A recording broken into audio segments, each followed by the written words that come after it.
आसंता काली 12 अगस्त 2024 एवं यहाकू आमे सारा पृथ्वी रे अंतर्जातीय युव दिवस हिसाब रे पालन करूछु।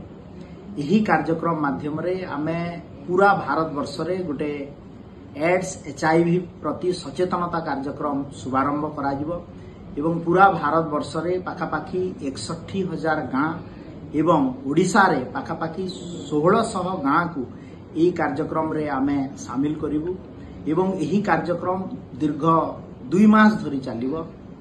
यही कार्यक्रम स्टेट लेवल कार्यक्रमटा ओडिशा रो राउरकेला रु आमे आरंभ करूछु एवं यही कार्यक्रम रे विशेष करी हमर रेड रिबन क्लब माध्यम रे नाटक दौड़ क्विज प्रतियोगिता करी लोकन को सचेतन करा जिवो।